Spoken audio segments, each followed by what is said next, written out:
저희가 생각했을 때 연금저축이나 연금자산으로 10억 갖고 계신다 그러면 우리나라 저는 상위 1%에 가까운 분들이다. 일단 연금자산 10억이라는 건 저는 좀 상징적 숫자지, 그러니까 부자의 상징이지, 이게 목표가 되면 좀 곤란하다. 제 생각에는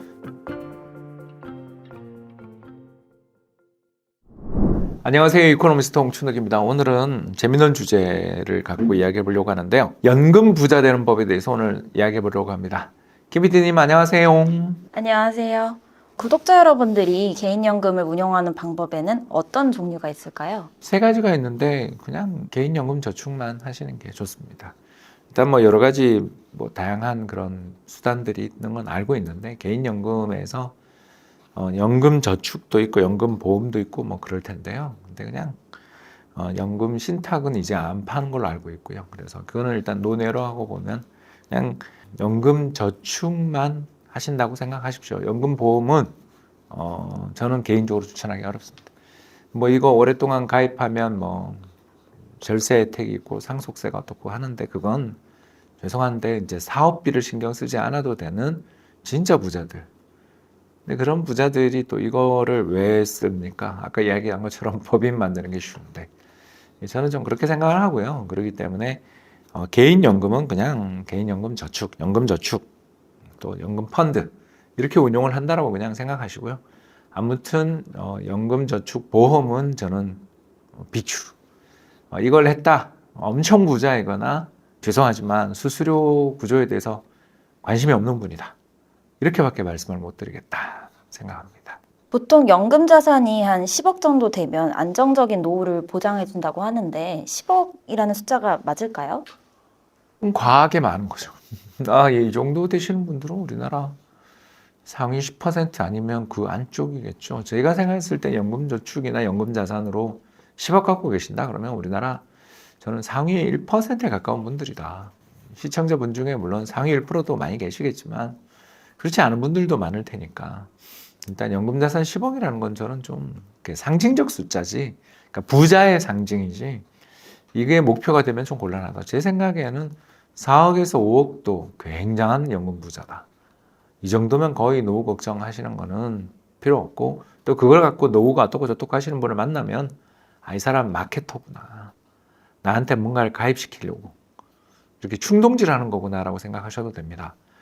저는 개인적인 목표는 1인당, 그러니까 개인 기준이에요. 개인 기준이면 1인당 2억 정도가 인생에 있어서 연금 목표고, 또 집이 있다 그러면 주택연금을 활용하면 되니까 그런 것까지 감안을 하면 더 줄겠죠. 아무튼 근데 집이 없는 경우를 가정했을 때 성인 1인당 2억이 현실적인 목표고, 가정이다 그러면 4억 5억이면, 왜냐면 이제 부부가 같이 벌고 그러면 이렇게 돈목이 좋아요. 유리해요. 그렇기 때문에 더 적어도 되지만 그래도 한 4억에서 5억 정도가 현실적 목표가 아닌가 생각합니다. 그럼 현실적 목표로 5억이라고 봤을 때 어떤 상품으로 어느 정도 기간을 운용해야 될까요? 연 6% 정도 운용 목표를 가지고 계시면 이게 이제 5억이다 그러면 1년에 3천만 원이에요.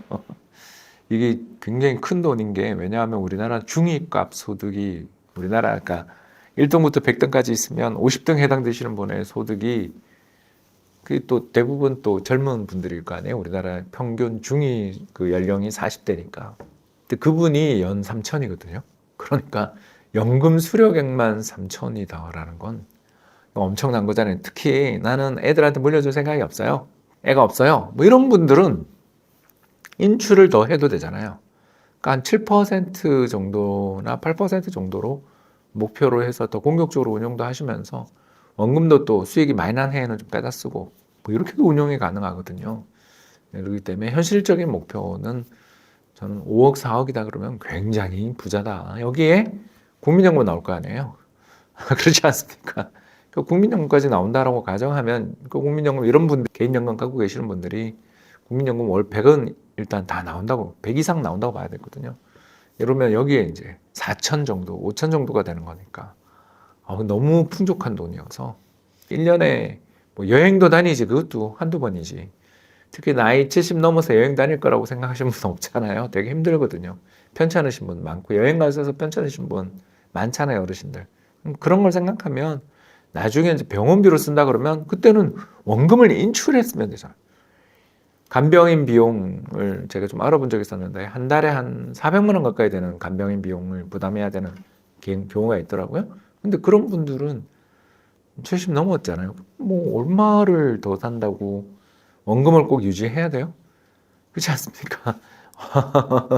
그러니까 여러분들한테 제가 말씀드리고 싶은 게 뭐 그걸로 부족해라고 자꾸 이야기하시는 분들이 있는데 이제 뭐 월 250이 적은 돈인 것처럼 이야기하시는 분들을 만나면 마케터다 이 사람은 나한테 뭔가를 팔려는 사람이다 이렇게 생각을 하십시오. 우리나라는 그래도 건강보험이나 이런 것들 잘 돼 있는 나라고 더 나가서 이런 돈들 이런 연금 이외에 나이 들면 병원에 그냥 누워있게 된다 그러면 또 이게 돈을 거의 쓸 데가 없을 경우가 되게 많다. 이런 이야기를 좀 드리고 싶습니다. 네, 그러면 국내 퇴직연금 뭐 수익률과 안정성에 대해서 해외랑은 좀 어떻게 다를까요? 우리나라 퇴직연금은 거의 멸망 상태. 예, 얼마 전에 모 운용사의 홈페이지에 올라 있는 10년 원리금 보장형 퇴직연금 수익률 봤더니 1%, 그리고 원리금을 비보장하는 상품의 수익률 2%인데 거기 수수료까지 감안해 보면 아마 제로이거나 다들 마이너스라는 이야기죠. 왜 이 모양으로 운용이 되고 있나 하면 이제 두 가지 이유가 있는데, 하나는 퇴직연금 자체는 어떻게 운용해야 될지도 잘 모르고 또 규제도 되게 많아요. 뭐 운용사마다 또는 펀드들마다 다른데 뭐 30%를 현금성 자산, 그러니까 안정형 자산에 넣어라 뭐 이런 쓸데없는 규제들을 정부가 되게 그걸 강요해요. 여기다 이제 두 번째가 좋은 상품들이 없죠. TDF나 뭐 이런 것들 봐도 아시는 것처럼 저런 구조를 만드는데 과연 저 정도의 높은 수수료를 거기다가 이제 유지 수수료, 관리 수수료까지 생각해 보면 받나 싶을 정도로 우리나라 구조가 좀 많이 이상해요. 그리고 또 퇴직연금 가입하신 분들은 연말정산용으로 그걸 유지하려고 생각하지 어떻게 운영되는지는 잘 모르시는 분들이 되게 많죠. 그래서 뭐 아직은 DB나 DC 같은 경우는 여러 가지 규제라든가 제도 문제가 있어서 안 되지만 IRP, 그러니까 회사를 퇴직하면서 받은 퇴직금을 운영해주는 계좌가 IRP잖아요. 그리고 물론 퇴직금 계좌를 안 받았던 분들이라 하더라도 IRP 계좌는 개인이 얼마든지 만들 수 있거든요. 연말정산 혜택도 있고 하니까 IRP 계좌를 만들어서 그냥 반반 투자 정도라도, 절반은 달러, 절반은 우리나라 국내 주식 뭐 이런 것들 규제에 대해서 피하고 싶으신 분들은 그 미국의 국채 분산해서 투자해주는 펀드가 있는 거 아시죠? 코덱스 미국채 혼합이라는 그런 상품이 있습니다. 그러니까 코스피 200에 40%, 미국 국채 60% 투자해주는 상품이거든요. 그러니까 이런 상품들에 좀 나눠 투자하시면 그나마 그래도 저는 그 이자도 잘 안 나오는 이상한 상품들 가입하는 것보다 훨씬 낫다. 그렇게 운영하셔도 좋을 것 같습니다. 네, 그럼 마지막으로 현실적인 연금 부자, 연금 저축을 하기 위해 해야 되는 것들은 어떤 게 있을까요? 일단 첫 번째는 ISA 계좌부터, 개인 종합관리 계좌부터 개설하라고 제가 몇 번 말씀드렸는데 규제도 좀 덜해요.